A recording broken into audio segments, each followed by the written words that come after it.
When I was 6 months, I think, obviously when I was born, you know what I'm saying? But when I was 6 months, I think that was the turning point in my life where God really like, he gonna put his hand on me. Still don't get, like, you're not getting to a point where, like, oh, my heart needs to change. I need to let him change my heart. I need to let him, how the Bible say, wash your mind, renew your mind.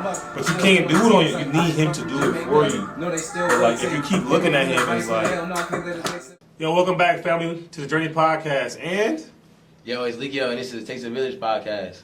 Man, today, man, we wanted to collab, you know, because my guy, man, this is a student I've been telling y'all about that inspired me a year ago to even start my podcast. Really pushed me to do it. Like I said, you know, God put it on my heart years ago, but I was scared. I didn't really want to do it. Mm-hmm. And when he transferred here, he kept nagging me like, yo, you should do a pod, And I've been telling y'all about him every episode. But here he is, man. He got his own pod.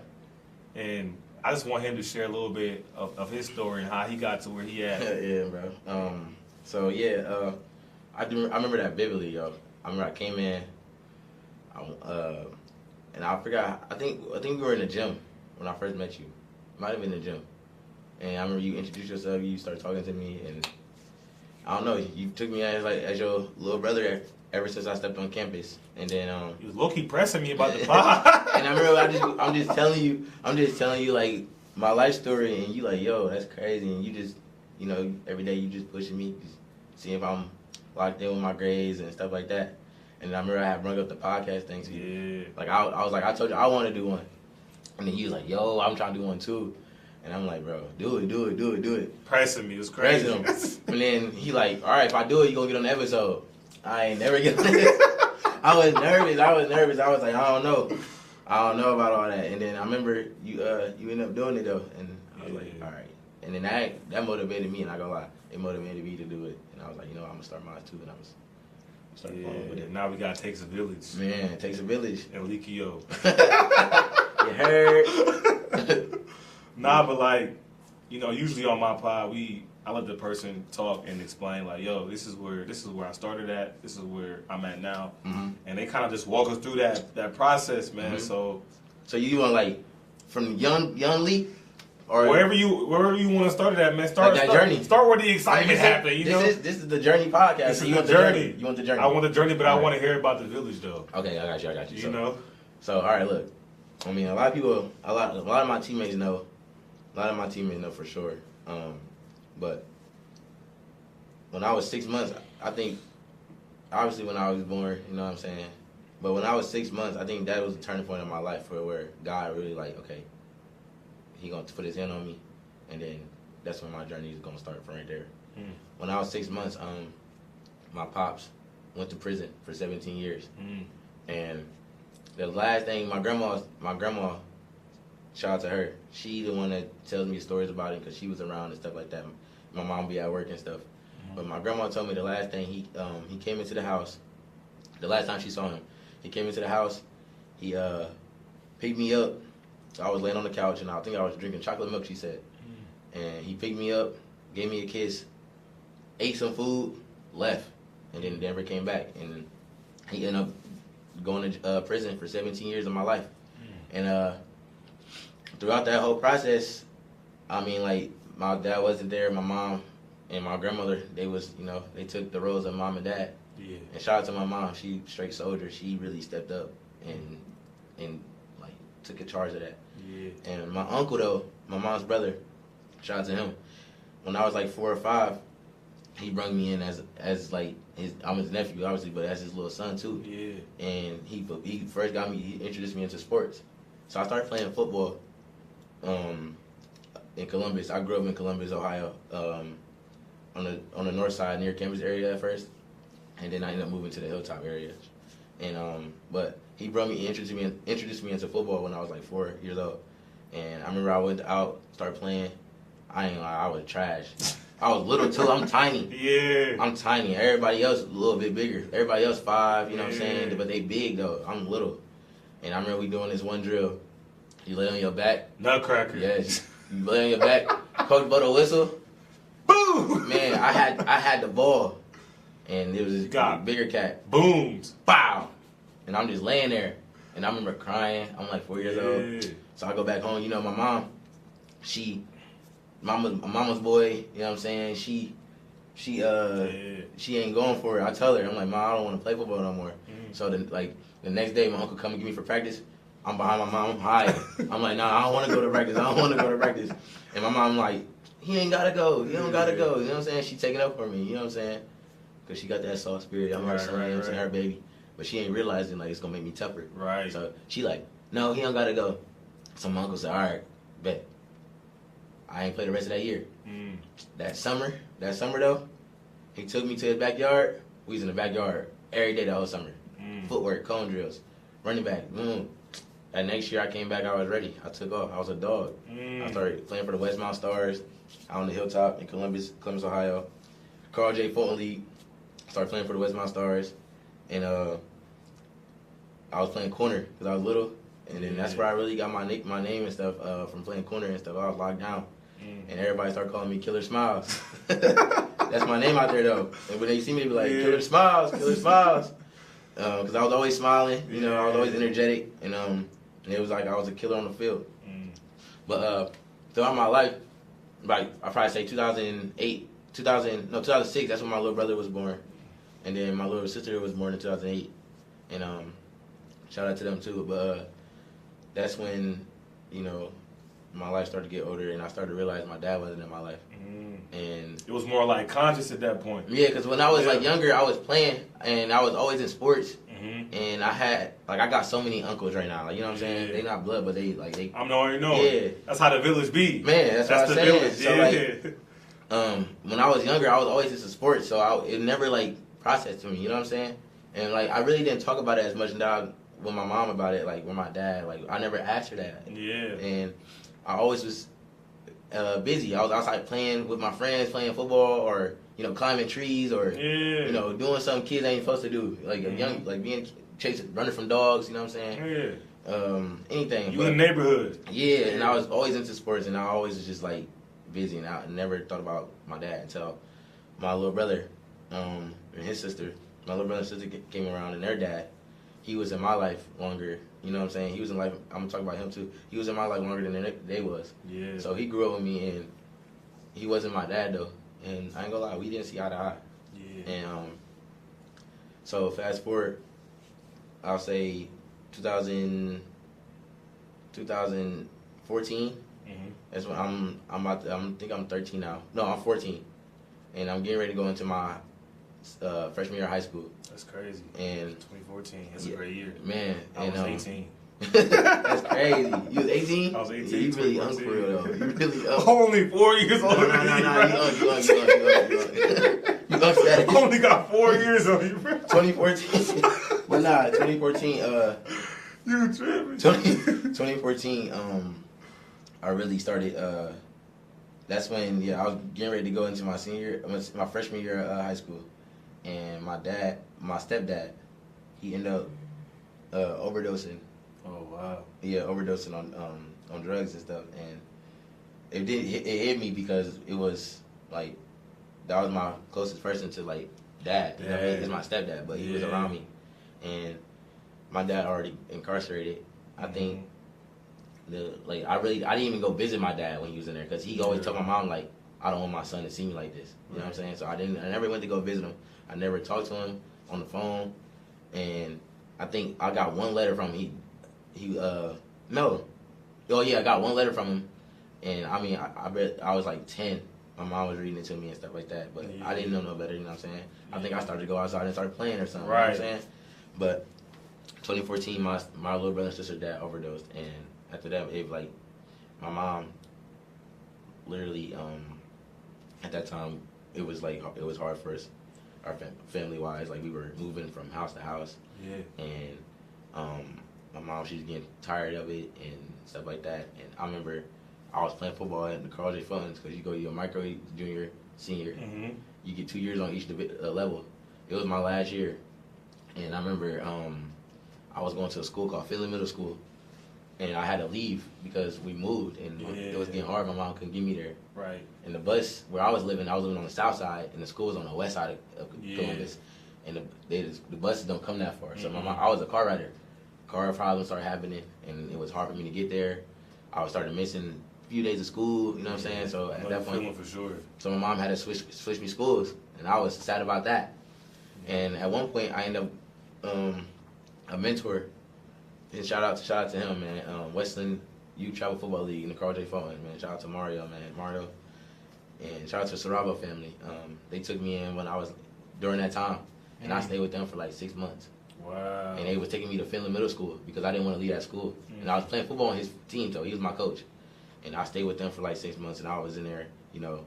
He just take me to school. I go to football practice. Also, like, I didn't like block my mom out. You know what I'm saying? Yeah. I just on weekends. I'll go for the weekends. We'll play on Saturday after school on Friday. He'll come pick me up, and I'll stay over there. Me and my teammates, we all stay over there and go to the game Saturday like that. That but makes sense. my mom was cool with it. She was like, you know, whatever. That's one thing I can say about my mom. Whatever I'm happy about, she happy about. You know what I'm saying? She just wanted us to be happy. She your biggest cheerleader. Exactly. So she supported me, and then so I was there with him for like 6 months, and that's when he introduced God into my life. Literally, like I remember when you first told me that. Man, like I literally my living room. So I ended up transferring schools. I had to go to a school down downtown Columbus, called Columbus Academy, I think. Yeah. And I had to start riding a city bus. Yeah, and it's crazy. Like, you know, homeless on there, crazy stuff, anything can happen on there. Yeah. These like older people. I'm 14, little, you know what I'm saying? I didn't know how to ride it. Like I did, but I was with my mom, you know what I'm saying? I gotta go by myself because she got my little brother and sister. She gotta get them to school. Yeah. And she's walking them to school because the car messed up, you know what I'm saying? But there's school around the corner, which is perfect. So I remember on the south side of Columbus, man, I still remember the house. We lived on one of those main streets, but the house is right there on the main street. So you hearing cars go by every night. All the time. All that. So, but the bus stop, the city bus stop was across the street right here. So it was right in front of us. So I remember my mom was like, son, I trust you. I believe in you. You can do this. I was scared. And I remember she took me, the first 2 days, she took me down there on the bus and showed me how to ride it and what I got to do. Thank God I didn't have to get on like 3 or 4 buses. My bus was only one bus. One stop. So I go straight down, get off, and I had to walk like a few blocks and go to school, get on the same number, bus number 4. And that's it's so real because that's your number. My number for my whole life. My whole life since I've been playing football. Yeah. And bus number 4. And I remember it vividly. That's why. But I get on that bus, and I remember I'm scared. I sat in the same seat, literally, right by the door, because I'm like, in my head, just in case anything happened, I can get off this bus quick. You know what I mean? Yeah. I sat in the same seat, one of those little 2-seater seats, right by the window, and I had a little LG phone my mom gave me.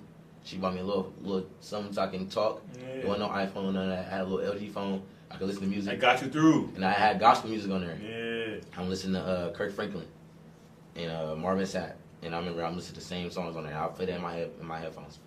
And I remember I'm praying. So that night, not that night, I'm sorry. After I wrote it the first few times, I was scared. I'm like, you know what? I'm about to start praying and stuff. So in my room, every day before I got up for school, I pray and say, let me get there safely and let me get back home. And I also say other prayers. And that's when I realized, like, when God, like, it don't matter how long the prayer is or how short the prayer is. It's a matter about how your faith in it. Man, so literally. That's have faith of a mustard seed, he said. Yeah, it don't matter what you say in your prayer. It don't matter how long it is. It don't matter how short. But it's about your faith in it. So I remember when I used to say prayers, and I get on that bus and I go to school every day. And then after my stepdad passed away, like a few months after that, in like May, there was a pivotal moment. It was for me because me and him didn't have like a good relationship. You know what I mean? And you said that they didn't see eye to eye. And I remember the last thing that happened between me and him was we got into an argument, and boom, we never like came to amends with it. And then he passed away. And man, I'll tell you the story, bro, because I wanted my little sister, my baby sister, Brianna, shout out to her. That's my dog. She was 4 or 5. I'm out there playing basketball with my friends in the street, and she come out there like, Malik, my dad died. I'm like, what? Yeah. I yelled at her. I said, Bree, don't ever say nothing like that. Go back in the house. Yeah. Because I'm out there playing with my friends and stuff. I'm like, she said that in front of my friends. But it hit me though. Yeah. I'm out there playing. I'm like, why my baby sister just say that? So that same day, now I'm gonna backtrack you. That same day, my mom and my little sister go and get her car fixed.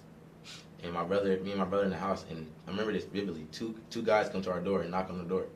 They're like, "Where's your mom at?" I'm like, "She just left. Like literally like 10 minutes. She just left." They're like, "Is anybody else home?" I'm like, "Nah, it's just me and my little brother." They're like, "Okay," and they left. Close the door. Now that I think about it, they were detectives trying to inform my mom what happened. So they end up tracking her down. They find her. Boom. They tell her. And then that same day, that's when my little sister came out there and said it. And I'm hit me. I'm like, why am I supposed to say that? So I go in the house. Baby, kid you not. My mom is in front of me, and she's in front of me. She's sitting on the couch, head down. Wow. My little brother behind her got his arms like this. My little sister sitting beside her on the floor, and they just looking. I said, "Mom, what's wrong?" And she tell me. I'm like, yeah. So yo, Hard drop. That's drop. Devastating, man. I ain't gonna lie. I went to this deep depression. Like it wasn't a depression. I was scared. I didn't sleep. I couldn't sleep. Like, cause that's major, bro. Yeah, I couldn't sleep. Not light at all. No. I couldn't sleep like for like 2 days. Like, and my mom was like, "What's wrong?" I'm like, "I don't know, Mom. I can't sleep. I'm scared. I'm scared to sleep. Like, just cause of what happened." And I remember after that, my mom was like, "You know what? We moving to Michigan."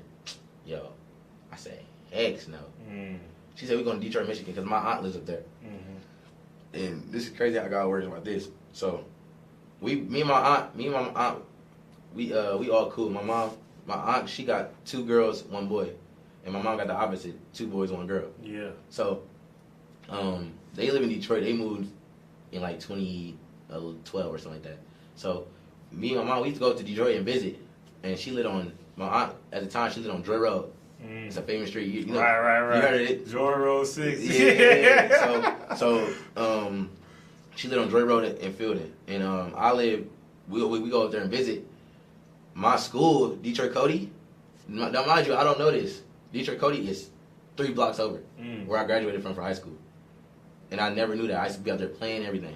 Wow. So I end up we go visit, and my mom like, we going to Michigan. I didn't want to go, so my football coach, I was gonna try to stay with him, but my mom like, she not going. She ain't let her son stay here and do this, and which I'm like, I'm not mad at her. I'm like, that's my baby. You know, come on, you coming. So we pack our stuff up. Boom, moving to Michigan, whole new transition. And then I played basketball and stuff when I was like in AAU back in Columbus. You know what I'm saying? I was good because I was fast. I could play defense and I could shoot already a little bit. And I played when I was like 5th grade. I started hooping when I was like 5th grade. You know what I'm saying? And I always hooped, but you was in the sports early, bro. Yeah, I was early. Like I wasn't active with it early, man. I wasn't. Nah, I didn't get that chance for it. I was in there, basketball and football. Well, football mainly, but basketball 5th grade. Just backyard stuff, really. I played 2 years of little league, but both years of little league was that's hard. I wasn't really there. I wasn't really going to practice. I wasn't training. I got you. Same kind of vibes, like ride, didn't have no ride, so I'm not going. I'm missing games. Man. Like I can't get there. Right. So I'm knowing what you said. Like I didn't really start tapping into like 7th grade, bro. So like, I get to Detroit, I'm like, you know what? I want to play basketball. I said, forget football. Went to a rec center gym, started in there. I'm in there shooting. Some coach come up to me like, I want you to play for my high school. Kid you not, it was Detroit Cody High School. I never knew. Went in there. Crazy. I'm like, yo. So then now I'm in Detroit, and I'm like, I used to live over here. I'm like, this is crazy. So I ended up going to Detroit High School. Played varsity my freshman year. I went second team All City my freshman year, and then my sophomore year I went 3rd team All City, and then my senior year I ended up going second team All City again. And then, but I had a good season. I had a good, you know what I'm saying, good year, 4 years there, and made a name for myself. Everybody, like, you know what I'm saying, it was a good year. And then in high school I was always locked in with like straight basketball and like my academics. I knew I had to be successful with my family. Yeah. And that's what helped me. You had a lot going on, man. And my school was like the trenches for real. I ain't gonna lie. Detroit Cody, like, I know. You walk in, when you walk in, you gotta check your bags, monitor beep. You had to clear backpacks? No. You wild. It's about clear backpacks. Nah, come on, nah. We walk in, we had like we gotta check, security guard, check your bag, can't no glass bottles, none of that. can't bring no food from like McDonald's in there. You got to eat it before you come in. Yeah. And it was our high school was 3 high schools in one. So it was DIT, was like technology field for careers for people that want to go into technology. MCH was like health, like nurse, doctors, and all that stuff. And then APL was like leadership, was like police, firefighters. And all that stuff. I went to MCH, was like the health and stuff, but it was all one school but different floors and stuff like that. Yeah. Now they about to get a new school and everything. They about to get a new Oh school. wow, okay. Yeah. But funded. Yeah. So I went there and shout out to James Sutton. That was my coach when I was there, and he like turned me and like he was hard on me. You know what I'm saying? Like, but it made me a better person. Come that village again. Yeah, and rest in peace to him, man. But yeah, throughout my journey from growing up, I done had so many like AU coaches, mentors, uncles that took me in as like, you know what I'm saying? And they kept me on track. Yeah. You know what I'm saying? And but at the same time, growing up, I really didn't have like no real role models. Like on the male side, you know what I'm saying? Yeah. Like my uncle, he was there, like, but at the same time, like, I had people that I didn't want to be like. Right. So like when I all examples. And in the hood, growing up in the hood, you see like drugs and you see all this other stuff going on, killing. Yeah. And so yeah, like I said, I didn't have people. I had people I didn't want to be like. So that was my motivation to be successful. I don't want to do this. Yeah. And my mentor, like the one I told you about, Mario, he took me in and he got me like get to God and stuff and show me who God like. He like just put it on me, like read your Bible, pray, all this stuff. And he took me to when I was 14, I got on an airplane for the first time and took me to Arizona and met this person named Reverend Leroy Jenkins. Rest in peace to him. And I got to meet him, and he was a guy who went across the country, ministering to people, praying over people, and doing a whole bunch of stuff for people. And I got to meet him and stay in his house, big old dumb house, mansion, pool in the backyard, in Arizona, in Scottsdale, Arizona, like beautiful, hot. And I remember it's definitely hot out there. Man, I remember he told me like, whatever you want to do, like in your life, use whatever you've been through in your life to be successful. Use that as your motivation. And ever since, that's what I've been doing. And so I ended up, after 4 years of high school there, I ended up committing to Eastern Wyoming Junior College, all the way in Wyoming. And like in my head, I'm like, with my life, what I've been through, we don't get no chances at this. I'm taking this risk. Like I'm going. I said, Mom, I'm going. My mom, you know, she's supporting her son. She her baby. She like, this is what you want to do? Fan. She's like, you want to do this? I'm like, yeah. She like, all right, let's go. I printed that paper out on my printer at home, signed it, emailed it back to my coach. Boom, man. I took like a little suitcase, man. I took like a suitcase and 2 bags. Got on the plane. Out of there. 2 hours, 2-hour flight, and then I had to get off the plane in Denver, Colorado, and drive 3 hours to my school. That's how far it was. Because they didn't know what airplanes that landed in Wyoming. And yo, the craziest thing happened. Lose my luggage. I ain't know, bro. I'm up there. Was it American Airlines? Nah, I forgot. Spirit. You know, Spirit Airlines. You know how it go. This ain't a disclaimer to not ride with whatever airline. This ain't that. It was Spirit though. Man, okay. Lost my luggage. I ended up getting it back though, but I was out there. Sick. Man. Sick. 3 sweats. Lost my luggage one time too. I'm like, 3 sweats. No, you know what I'm saying? How you lose my luggage, bro? It was crazy. It was crazy. But I ended up going to Eastern Wyoming College, man. Got there. Total culture shock. Yeah. Agriculture. I bet. Farming. Like my school. You was in the city the whole life. Man, so like out there, it was farming, straight plain fields, no building, no cities, no, you know what I'm saying? Open land. Yeah, and oil big out there, you know what I'm saying? But it's beautiful though, like peaceful, you know what I mean? Yeah, slower. Nature, like, and my school we had like this is how crazy it was. We had volleyball, golf, men and women basketball, rodeo. Rodeo's crazy. Crazy. I'm like, rodeo. This joint?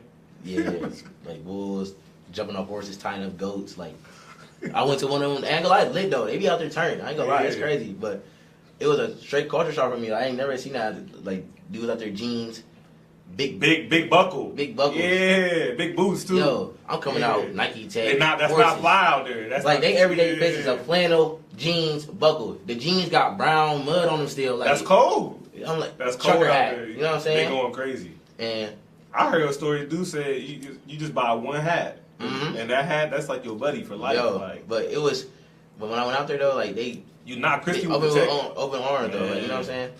Ain't it cool how like different cultures in our country, like on media it's portrayed a certain way. Mm-hmm. Like when you really in there though, like it really don't be like that. Like so, like a lot of times like you get embraced, even though like on TV it looks like people hate you for stuff, but like in real life, people show love, man. Yeah, like, yeah, for real. And that's what it was for me. So like when I went up there, your next village, okay? Man, so like here we go. I'm a backtrack it all, but I just want to keep going. Yeah. When I got up there, obviously I didn't know what was going on. I went second semester, so out of high school I didn't have like the offers I really wanted and stuff like that. I had some schools, and I really didn't know about the recruiting process like I do now. You know what I'm saying? Like, but I didn't have a school off the first semester, bro. I'm doing classes on Phoenix University online, like that first semester. That's insane. And just because I wanted to be successful, I'm like I can't be sitting around. But I'm gonna get to it. Every day I'm running. Yeah. I'm working out. I'm like in my head. I'm like I'm feeling God. You know what I'm saying? I'm faith. Like I'm gonna find something. And I'm like I'm gonna keep trying, sending out emails. And shout out to another mentor of mine, man, Ronnie Hurd. He played at Kansas State back in like 1984. Come that village again. 1984. He graduated from Detroit Cody High School. Got a judge, retired. Went to the NBA. Played a few seasons in the NBA. And then he ended up going to Kansas State University, playing there, and then he went to the league a little bit, and then now he's working with the Dallas Mavericks and stuff. He's been a mentor of mine. That's cool. And crazy connections and stuff like that, man. So you got a lot of like. Yeah. You have a lot of good men in your life, though. Yeah. They may not have been like there day to day. Nah, but God put people in my life at the right time. Yeah. For the right moments. You know what I mean? And I didn't know where I was. Pivotal. And I didn't know where I was gonna go. And I reached out to him and let him know. And he like, what? You not in school yet? Hold on. Send me your film. Boom. 3 days later, I had a school in Iowa. JUCO in Iowa hit me up, and they had a few. They was going to sign me, but then somebody else committed. I think I waited too long or something like that. I forgot what happened, but and then that Eastern Wyoming hit me up, and then I went second semester, and now it's just 20. It's still 2019. No, it's 2020 now. Yeah. Pandemic. It's after COVID. I mean, it's after Christmas break, so everybody's back on campus, and we was there. I got there. It was straight different for me because all my teammates is like guys from all over. A lot of my teammates were international guys: England, Germany, Sweden, Spain, France. We got guys from the Netherlands. Yeah. And a lot of those guys were like, they brought me in, and it was kind of cool. And some of these guys still to this day I still talk to. They're my friends. Yeah. And they all over the country. I can go out there and go visit them. Right. And they brought me in. I'm playing there, and I'm a red shirt now. Fast forward next year, I go back to Eastern Wyoming. Oh no, 2020, COVID hit. Boom. Went home, came back. Next year, I ended up doing 3 years at Eastern Wyoming, and I ended up graduating with my associate degree in arts, and then I got another one in science. So I got 2 degrees in associates. And then after that, stacking them up. So then my last year at Eastern Wyoming, man, I remember, like, I'm about God, like, fully. You know what I'm saying? Like, and remember I got to like this little stage where I got depressed, man. I was missing my mom, and I remember my dad. Now I fast forward a little bit because I didn't bring it up, but I ended up my senior year of high school is when I first met my dad. Ever. I was 17, and I'm getting ready to graduate, and he got out of prison, and 17 years. Yeah, man. He so I ended up going to go surprise visit him. I got the video on my phone. I posted the video on TikTok of me meeting him for the first time, and it went viral. I ended up deleting it because I felt like this guiltiness, like I'm using him, his name, like using this video of him, and it like blew up. Yeah. But I don't know him. You know what I mean? So I just had some. If that makes sense. No, make perfect sense. So I deleted it. But anyway, sometimes you gotta listen to that. Like I deleted it. But I posted it though, and that joint went viral. It had like 10 million views. Yeah. Like 500 comments, so many shares. Like likes was crazy. Like it went viral, and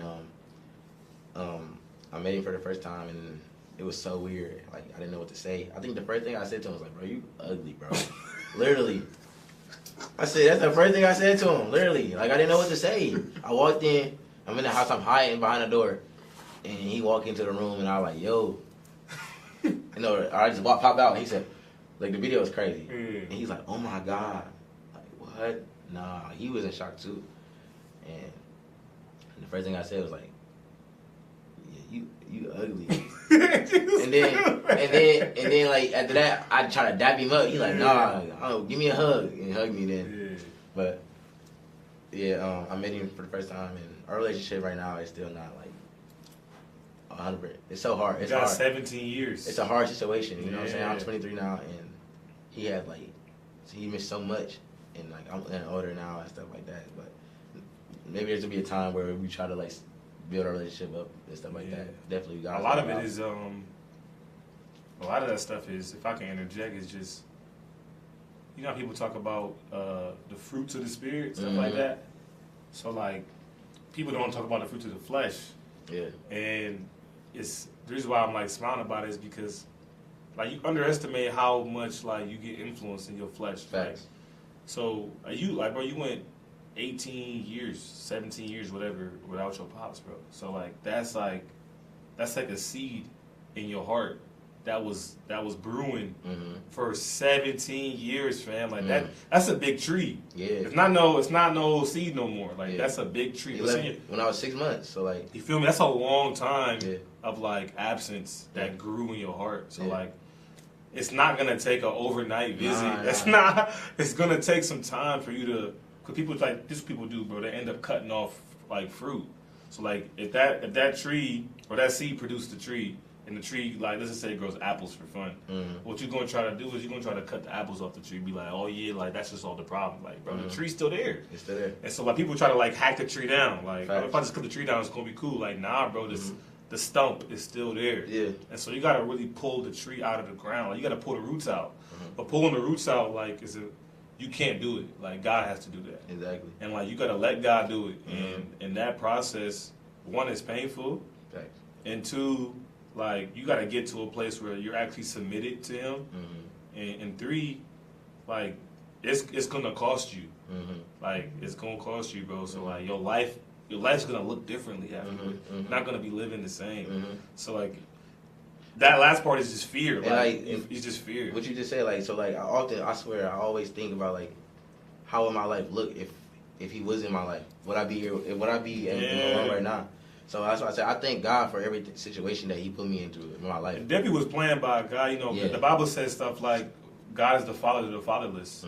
So you was fatherless and He was the father to you. How do I know that? Because He put men in your life at strategic points in your life that helped you get where you are today.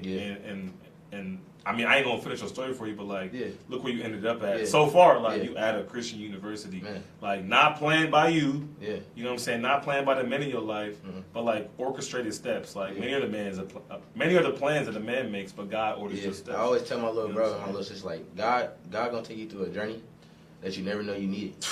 You know what I'm saying? Pods. Man, like literally, He's literally gonna take you to a journey that you never knew you needed, but He know you needed it. You know what I'm saying? This is your uprooting. Like it could be like it could be painful, bro. You know what I'm saying? It could cause you to cry, get into that deep depression.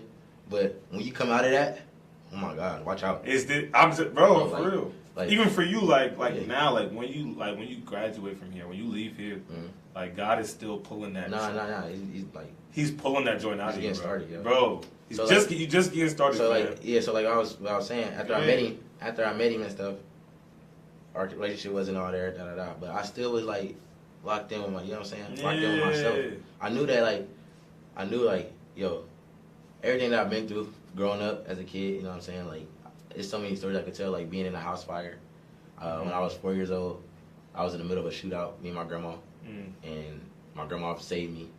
And there was bullets flying over her head, and kid you not, somebody passed away that day. And my dad seen it in the news clip, in the newspaper. He has the clipping. Like, I was in the paper or stuff like that. He told me it. But, like, there's so many stories I can tell that shape me to who I am now, today. So, like, that's why I said I always thank God for everything He put me through. Because if He didn't put me through this stuff, I wouldn't know how to cherish it, you know what I'm saying? But now, every time that I get a blessing, or, you know, when I'm walking with God, I always think about like what I've been through. It just tells me to keep going. Cause look where you came from now. Like, keep going. You know what I'm saying? So, so fast forward. it was my last year at junior college. I didn't know where I wanted to go to school. I started sending out emails. I barely played there a little bit, and man, the recruiting process was like hard. It was like 3 schools that hit me up. Shorter University in Georgia. I can't think of the other 2, but I know those 2, and that's a D2. They reached out to me, senior transcript, start responding. Boom. It got like all the way to like June, and I didn't know what I was doing. Yeah. You know what I'm saying? I'm like, I want to go to school, and I remember vividly, I telling my mom like, I'm going to go somewhere close to home in Ohio, and I'm in my dorm in Eastern Wyoming College. I'm praying and stuff like that, and then we have at Eastern Wyoming College they give you host parents and stuff, right? Yeah. And this so you can be out there and you're not by yourself, Right. And help Starving. because they know they get a lot of international kids. So these families out there, they volunteer. They're not getting paid or anything. Right. So these families out here. Shout out to one. She's still with me to this day, man. Michelle Brooks family. Michelle Brooks. More village. To this day, she's coming to my graduation actually. Oh, fire. Her daughter. Okay. So they took me in, bro, and they were my host parents, you know, and they just came close, bro. And she was letting me go over her house and do laundry. You had to pay for laundry. Right. Come through. Free over there. Yeah. You know what I'm saying? Like, blessings. Like, it's a village, bro. It's little stuff, but that's like, for me, my situation, that's blessings. You know what I'm saying? So, they're huge stuff. Man, and people overlook it. Still to this day, she supports me, man. Yeah. Like she family for sure, and she a part of the village. And so, man, I didn't know where I was going, and I'm depressed. I'm blowing up coaches, and I remember I'm looking on there. ODU, the coach there. I see the coach get fired. I'm like, so who's the coach now?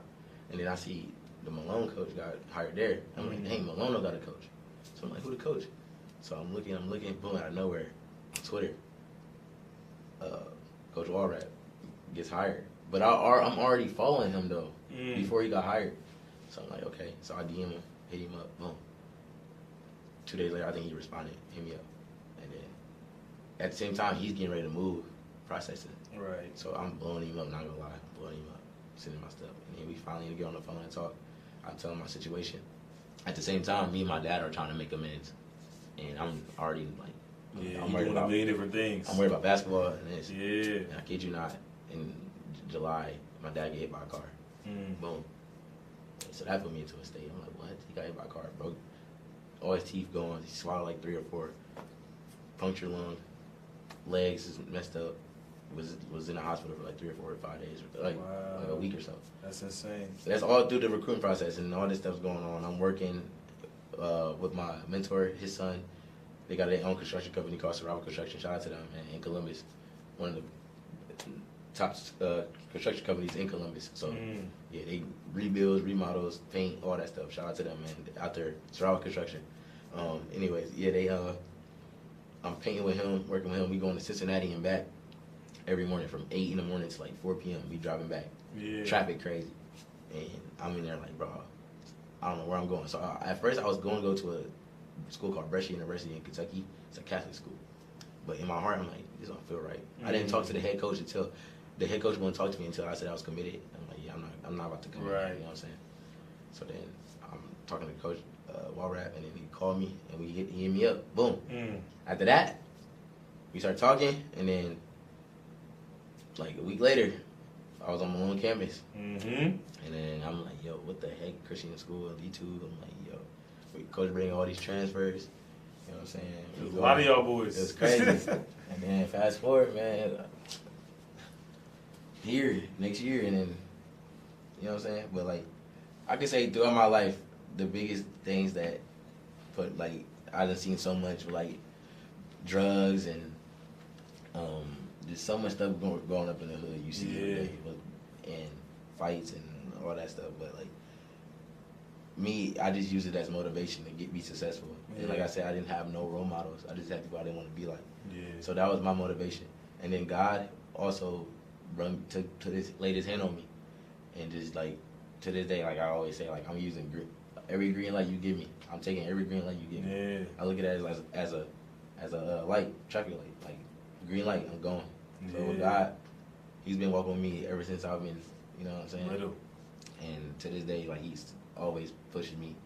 And I feel like, you know, there's always gonna be times in your life where you, especially like my little brother and sister, like you gonna face adversity. Like when you walking with God, you gonna face adversity. It's inevitable. Everybody, ain't nobody ducking real. adversity. Like no one's God ducking. gonna, you know what I'm saying? God gonna, you might go over it. You might tumble. You might do a backflip. All that. You might run into a wall. Yeah. But just because you believe in God, don't mean that you about to just life is about to just be easy. Especially like, especially when you really like deeply. You know what I'm saying? When it's deeper. When you walk with God, it's a journey. Like it's literally. Bro. But when you face those trials and tribulations with God, like you know what I'm saying, God gives toughest battles to the toughest soldiers. Man. So like once you come out that battle, like that spirit, that yeah, you know that swagger you got, that confidence, that authenticity you got is like crazy. So like that's how me is. That's where I get my sense of humor from. You know what I'm saying? Like people like they always be like Lee, like you've been through so much. Like how you still like why you smiling? Like what? Yeah. God's still working, my guy. Life is good. God's still working, my guy. Like what you mean? Like so like I could have been, but I'm here though. Yeah. I could have been. It ultimately come down to trust, bro. Like, faith. Like you've been through the things that you've been through. You talk about like the battles, like the battles build trust. So like when you have like battle scars, you know what I'm saying? Like you know, dang, this is where I got delivered from. Like oh dang, this is where God saved me from this. Like so it's like you're building like this like resilience to like not just like trauma.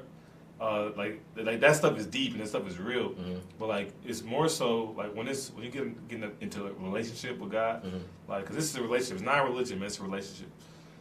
Like you're building like trust in Him, like oh I can actually count on Him to help me with this. Oh I can count on Him to save me from this. Oh I can count on Him to do whatever.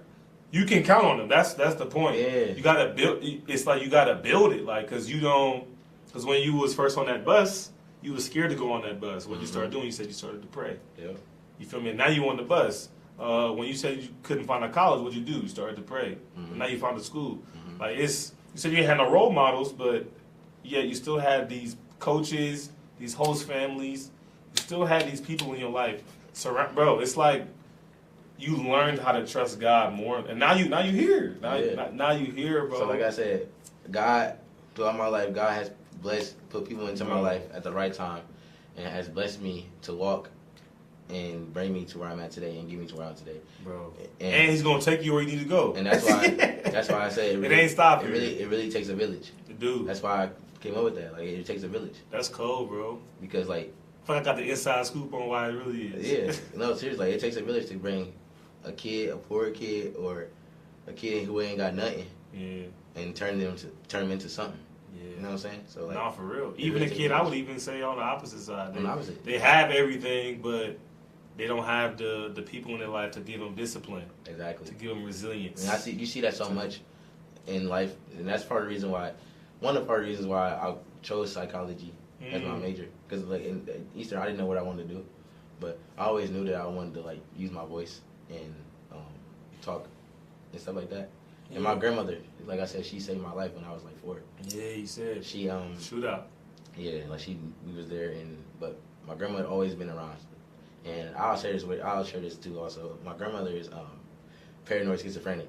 I don't know if you heard of that. Yeah, I know. Yeah, I know and that's like one of the hardest diseases to deal with, because you hear voices. She hears voices of people, and she comes up with these imaginations and different things that she might hear this person or this thing, but it's not real. But it's not her. It's the disease that she's battling with. And my grandma, one of the sweetest ladies ever, like high spirit, energetic. Yeah. You know what I'm saying? Like cooking, like man, like she turned. She just like my mom. My mom the same way. That's where I get my, you know what I'm saying?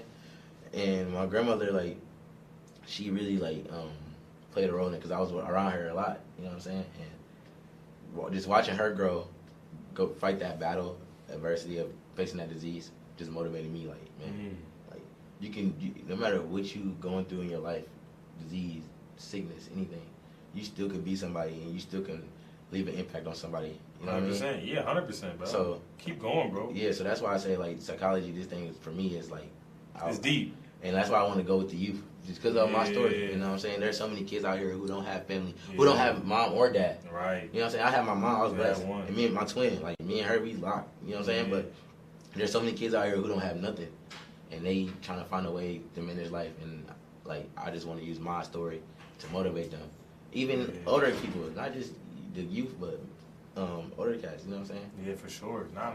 That's fire, bro. For Yeah. real. Yeah. So I think like for me, got some special guests around. So yeah, I don't know. I just think that's like one of the biggest things. Like whatever you're going through in your life, don't lose your faith. Keep God in the center. Put God first, especially in this generation. Like getting closer to God is the best thing you can do in this generation. Like you know what I'm saying. You gonna go through some things. You're gonna do some stuff. You might mess up, and you know what I'm saying. But at the same time, you're gonna learn. Yeah. You're gonna learn from it. It's all lessons. And I just posted something the other day, like life is a journey. Like you gonna grow, you know what I'm saying? You gonna grow, fall. you gonna fall, you gonna cry, you gonna get back up. You gonna fall again. But you gonna keep trying. You gonna keep trying. You gonna keep trying. And the Yeah. main thing is though is you're growing from it. You know what I'm saying? It's really and now this is the last thing I'll say, and we could, you know what I'm saying, we could wrap up for this time because I know we got more time. Yeah. But it's the character, like the trials and tribulations. Most of the time, people look at God as just a helper, and He is a helper. Don't get me wrong, He is a helper. Facts. But they like stop. They stop there. Like so, think about it like layers to like a cake, and like helper is like level 2. But this is a cake that the layers is endless, and God is not just trying to like deliver you from your circumstances, because most of the times He won't. Man. A lot of times He'll let you sit in whatever type of like crisis you in. He'll let you sit there. Yo, that's real. He keep you right there. That's but like what God's really trying to do is, like I said earlier with the tree analogy, like He's trying to pull out the fruits that you built up in your flesh. So like He's really trying to get to your character. So your trials, your goals, your dreams, all of them, bro, He wants them to be in His will and not yours. So He wants you to hop into His plan and not Him hop into your plan. Yeah. So, but we be doing the opposite. Like we trying to have Him hop into our stuff. But like He don't really move like that. Like He wants you to hop into His stuff, and you don't really know what it is because you still don't get, like, you're not getting to a point where like, oh, my heart needs to change. I need to let Him change my heart. I need to let Him, how the Bible say, wash your mind, renew your mind. But you can't do it on you. You need Him to do it for you. But like, if you keep looking at Him as like, God, I just need this money, or God, I just need the next opportunity, or God, I need to sell this. Like, if you keep looking at Him like that, you won't actually get deeper in the cake. Like, you won't get there. So like, what you but say, now you get in there, bro. Like, you about to transition again. You about to graduate. Yeah. So now your dependency on Him is going to change. Yeah. Bro. So like now, like it's like for sure there now because like I often look at Him like I ask Him for guidance and like you know, and I ask Him just like whenever if I worry or something like that, or if something that's like causing me to get distracted, like don't let it. You know what I'm saying? And oftentimes, not gonna lie, oftentimes you see. Not just me, but us younger generation, God will throw stuff at us just to see if we gonna catch it and see if we gonna just learn to from see. it. Just to see if we gonna do it again. You know what I'm saying? Bro. And that's something that happened in my life. Like He'd throw something at me just to see if I was gonna do it again and stuff like that. Or He'll let whatever is happening to keep happening. Like He'll just let it happen, bro. Because you have to learn. Yeah. Or like He's trying to get you to repent in a way. He's trying to get you to see.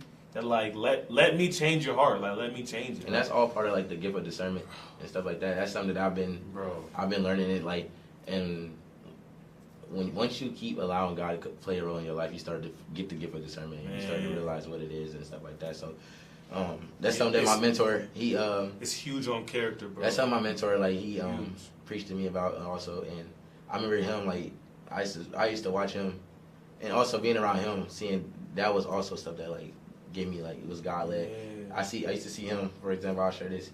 We'd be at like a restaurant or anything, and he's really like in tune with God, seriously. And he would just if people think he's sidekick and all this stuff, it's not. But he literally tell people about their lives, and you'll see him start bawling and stuff like that, and then he'll just minister to them and just tell him like pray over him and stuff like that. So I watched him do that so many times. So it like just like. Seeing that once you're around God, you know, the Spirit jumps onto you, you know what I'm saying? It goes to you. Yeah. And it's like, so I just seen that so many times, and it just let me know, like, God is, like really, really real. Yeah. And I seen that when I was 14. I'm 23 now, so like.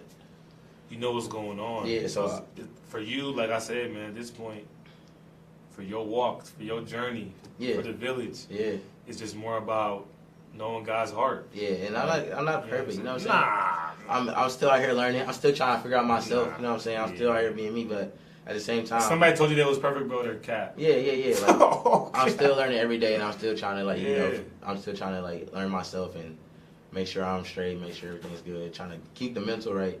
Yeah. And you know, like I got a therapist. I'll say that. Yeah. And I'll tell you this, like, bro, don't be ashamed to get one, yo. Like trust me, like that. Your mental is like really like serious. Like they will go to the doctor. They told the ACL. Listen. Taking care of your mental, like taking like for us younger people, like that's in college and that's going through like the adolescence stage. Like after you graduate, adolescence. I said adolescence.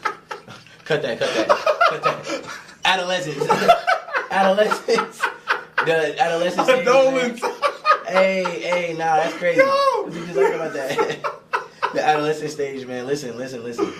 Don't be ashamed to get a therapist or, you know what I'm saying, talk to somebody. Like, don't hold all that stuff, man. Nah. Talk to God for sure, but also, like... Yeah, he's the best counselor, man. Yeah. I hate to keep going on stuff, but, like... Yeah. Yes, 100%. Therapy, counseling, fire. Yeah. But if you're a believer, like, if you truly believe that you have the Holy Spirit inside of you, you don't even talk to him. Like, the Bible calls him the counselor. He's the counselor. The Bible says that the Holy Spirit is the Spirit of truth. Like, he is truth. Like, he's not a truth. Yeah. He's whatever truth really is, that's God. Yeah. But you ain't really talking to him. Not like saying you specifically, but like people, man, like y'all don't really talk to him like as if he's really there. But you'll go to therapy and chat the therapist stuff, and that's cool. That's great. That's fine. But there's a counselor that knows the whole cosmos. And you've never given him any questions. Like, God, why am I hurting? Why am I this? Lord, this really makes me mad. Like, bro, talk to him. Like, he is the counselor. Wonderful counselor. Everlasting Father. Like, that's who he is. Mm-hmm. But, like, people they're not, that's what I meant by the heart. Like, you're not really treating him like that. You're treating him like, God, I need this. Like, nah, bro. Like, tell him, like, Lord, like, my mental health, I feel drained today. Like, why am I getting drained? Yeah. Talk to him, man. Yeah. You got to talk to him, but... Got to. Yeah, bro. It's been cool, bro. Yeah, heck yeah, man. Locked in, bro. That door just hit you just now. Yeah. It's crazy, man, because, like, came a long way. You about to graduate, man. You did, bro. Heck yeah, man. And I'm going to, like, continue to use my, like you said. Yeah. Keep using it, bro. You got a gift. You seriously have a gift. Yeah. Since I met you. And it's only been like a year and a half since I've known him. Mm-hmm. But like first time I met him, it was just like... Real. It was just real, man. Yeah, that's another thing. Like people always like, you know, you get judged a lot. Yeah. And people always see you different. But once you really get to know somebody, you be like, whoa, like, all right, this kid might be something. You know what I'm saying? Yeah. So like that's why I always try to talk to people and stuff like that. And I always try to like motivate somebody. I always see myself motivating people and stuff like that. But yeah, or you know what I'm saying, just sensing you're laughing and smiling with somebody. Bro, laughter heals the bones. Yeah, no. Like, so like that's one of my things. Like if I can get this person to laugh, you know, I did something today. You know what I'm saying? Yeah. So, but yeah, I just want to leave it a little like for kids out there, you know, younger kids out there who ain't got a mom or a dad, or who's going through adversity at home, or not even kids who do got mom and dads. Like, yo, like, be humble, stay focused, keep going, and like, you know what I'm saying? Like, it's so much more in life. And travel, work out, go see the world, do something. You know what I'm saying? For real. Do that. It's a lot out here, just man. Enjoy it, man, and just keep smiling. That's one thing. Like, keep smiling. I always say that. Keep smiling. I should wear my smile hat. I should wear that joke. Man, you gotta keep smiling, man. For real. I got a question for you. So if you was like in like an island by yourself, right? But you can bring one person. It can't be me. Can't be Luke. Right. You can bring one person on there to survive with you. Who you bring? An island? What part? Is it cold island? Is it hot island? No. It don't. No, the weather changes. Hunger Games. Crazy. Hunger Games. Hunger But Games? you on there. You on the island for a week straight. You gotta survive. And actually, I got one more after this. One more All right, question. cool. Nah, it's cool. Well, who you bringing? Who am I bringing? Dang, that's a tough question, bro. But I need somebody that's like tactical, like cold with the fire starting. Mm-hmm. They can chop up Yeah. all kind of wood. You know what I mean? I would say it wouldn't be me. I only went. I went camping one time. Nah. And I went camping one time. I was scared to sleep in the tent. Man. I slept in the RV. Nah. Listen, it was moose out there walking around. They're not going to take you if you leaving them alone. I don't know that. Coyotes out there. Nah. Coyotes is different. Yeah, I wasn't playing that. I was in Colorado. Oh. Yeah, up in the mountains. Yeah. I ain't. You know what, man? The only No, I'm sorry, Wyoming. It was in Wyoming. Only person I know that's really camping is my guy John. Like, I'm taking John with me. You taking my him? guy John. My Y'all brother surviving? John, shout out. Y'all surviving? Yeah, surviving. Now ain't starving. No. You gotta eat. John knows You gotta what to eat do. real animal out there though. That's fine. I'm gonna kill it. I can do that. Baboon. Man, I'm with it. I can hunt. You eat baboon? If I got to. Hey. I'm on an island. I'm on an island. All right. I give you that. I'm roasting locusts. Nah. It's crazy work. Next question for you. If you could, I asked a couple of my teammates this. I think I asked you this before too. If you could write a book about your life, what would it be? Book about my life. What would I call it? Or actually, switch that. Next question. I got rid of one. Zeke asked me this question, man. Shout out to Zeke. Shout out to Will. If you and God sat down and watched a film of your life, what would the title be? Or what would he say to you? What would he say to me? Yeah, not the title. What would he say to you? Well, I pray he says, "Well done, good and faithful servant." That's what I pray he say. Mm-hmm. So that's my answer. That's your answer? Man, I want him to say, "Well done, come home, Yeah. good son." Yeah. Yeah, I want him to say Trim. all that. This is the story. It's called Good Son. Trim. That's what it's called. The Chosen? Nah. All right. That's the chosen. That's the whole thing? Nah. Deeper. Only one chosen. Tight. Jesus. But he gonna look at me and I want him to think, good son. That's what I want him to think. So that's how I live my life, man. Right. Or at least I'm trying to. At least I be falling all the time. All right. Another question though, 'cause it's popping in my head. If you could eat one meal for the rest of your life, what would it be? One meal. You only get one meal. Like it only has to be like it can't be like a group of things. No, all you get together. some sides. I get some sides. But you eating this for the rest of your life. That's it though. Every day. So you might get tired of it. So you gotta pick wisely. But I can always season it something differently. Nah, it's seasoned the same way. Same way every time. Yeah, nah, you trying to add stuff into it. Nah. Same way. Then I'm gonna pick. It could be a restaurant. It could be anything. Oh, if I can get whatever on the restaurant menu though. Yeah, anything. Oh, anything on the restaurant. Any food. Oh yeah, I mean Jamaican food. Jamaican. Yeah, everything. What dish though? Like, you gotta be a certain dish. Oh man. You say can you get anything on the menu? Yeah. Oh no. Time out. You added. My fault. I done caught on. Nah, one dish. I'm probably gonna choose curry goat with fried plantain. Yeah, and avocado slices. What's the bev? Yeah. What's the what? Bev. Bev? Gotta have a Bev. Gotta have a bev. Never. What's the bev? Yeah. Man, I might have that Calypso peach. Blue raspberry? Man, now the peach one crazy. I ain't had that one though. I had the You blue had the raspberry. peach? The peach is insane. No, I'm sorry. It's blue lemonade. Yeah, it's blue lemonade. Crazy. Now the strawberry peach is insane. That was the best one? Bro, it's crazy. It's Yeah, insane. those go crazy. I'm Yeah, hip to those. Calypsos. A lot of people ain't hip to them. Yeah. Trenches. Man. You talking about trenches. Tight. They only be in the trench Yep. gas station. Clear fruit. You ain't know They don't know about about. Nah, they don't know about it. I know about clear fruit. Strawberry kiwi. Hey, fruit punch go crazy. Listen though. Clear fruits is tough. But nah, It Takes a Village podcast, man. The Journey podcast. Yeah. Plug. No shameless plugs over here. Man. It's gonna be somewhere right here, I hope. You know what I'm saying? I don't know or not, but you know.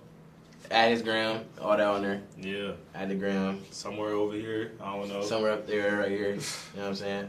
But I think what we got next we gonna do an episode next week, right? Yeah. With all the guys. Talking about that championship run. Yeah, we didn't want to get too much into basketball. It's a sneak peek. I almost did, but I caught myself. Yeah. But next Sneak week, peek, man. sneak peek. Next week, stay tuned for that. We're gonna drop some of the guys, some of my teammates, man, some of the bros. We're going to be on there. We're going to talk about that championship run we had, man. That little journey. Yeah. No, it was crazy, though. For real, though. Last Chance MU. You know, That's what the episode's called? Low key, though. You know the Netflix thing, right? The Last Chance. I'm already knowing. This Last Chance MU.